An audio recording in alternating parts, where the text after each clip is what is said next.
ಆರಾಧ್ಯ ದೇವರಾದ ಶ್ರೀ ಆಂಜನೇಯನಲ್ಲಿ ನನ್ನ ಭಕ್ತಿಪೂರ್ವಕವಾದ ನಮನಗಳನ್ನು ಸಮರ್ಪಿಸಿ ಇವತ್ತೆಲ್ಲ ಬಹಳ ವಿಶೇಷವಾದ ದಿನ. ನಮ್ಮ ಊರಿಗೆ, ನಮ್ಮ ನಗರಕ್ಕೆ ಒಂದು ಹೆಮ್ಮೆಯಾದ ದಿನ ಇವತ್ತು ಹನುಮ ಜಯಂತಿ. ಈ ಹನುಮ ಜಯಂತಿ ಅಂಗವಾಗಿ ನಮ್ಮ ಜೋಶಿಗಲ್ಲಿಯ ನಮ್ಮ ಹಿರಿಯರು, ನಿವೃತ್ತ ಪ್ರಾಧ್ಯಾಪಕರು ಮಾರ್ಗದರ್ಶಕತೆ ಒಂದು ಮೂರ್ತಿ ಪ್ರತಿಷ್ಠಾನವನ್ನು ಕೂಡ ಇವತ್ತು ಇಲ್ಲಿ ನಡೆದಿದ್ದು ಇವತ್ತು ಬಹಳ ಅತ್ಯಂತ ಹೆಮ್ಮೆಯನ್ನು ತಂದಿದೆ ಅನ್ನೋ ಮಾತನ್ನು ನಾನು ಈ ಸಂದರ್ಭದಲ್ಲಿ ಹೇಳಕ್ಕೆ ಇಚ್ಛೆಪಡ್ತೇನೆ.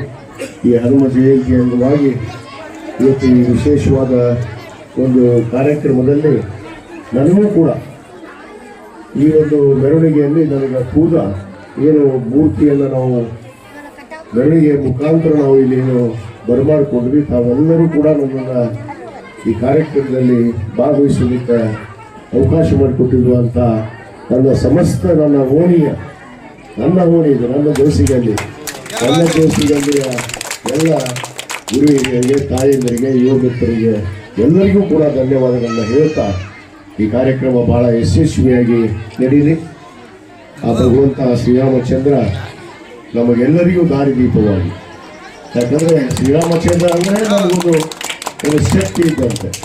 ಆ ಶಕ್ತಿಯನ್ನು ನಾವೆಲ್ಲ ಅವರ ಒಂದು ಹಾದಿಯಲ್ಲಿ ನಡೆದು ಏನು ಸಾಕ್ಷಾತ್ ಶ್ರೀರಾಮಚಂದ್ರ ಇವತ್ತು ನಮ್ಮ ಊರಿಗೆ ಬಂದಂತಾಗಿದೆ. ಭಾಳ ಹೆಮ್ಮೆ ಇದೆ.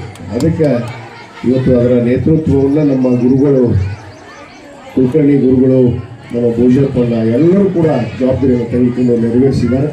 ಅವ್ರಿಗೂ ಕೂಡ ನಾನು ಓಣಿಯ ಪರವಾಗಿ ಮತ್ತೊಮ್ಮೆ ತುಂಬ ಧನ್ಯವಾದಗಳನ್ನು ಅರ್ಪಿಸಿ ಈ ಒಂದು ಹನುಮ ಜಯಂತಿಯ ಶುಭಾಶಯಗಳನ್ನು ಕೂಡ ಎಲ್ಲರಿಗೂ ಕೋರಿ ನಾನು ಯಾರ ಮಾತನ್ನು ಮುಗಿಸ್ತೇನೆ. ಜೈ ಹಿಂದ್. ನಮ್ಮ ಮೌಲಾವರು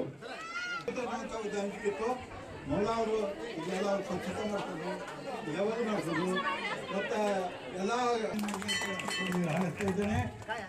ಮತ್ತು ಎಲ್ಲ ಭಕ್ತಾದಿಗಳು ಈ ಸಂದರ್ಭದಲ್ಲಿ ಹೇಳಲಿಕ್ಕಾಗುವುದಿಲ್ಲ.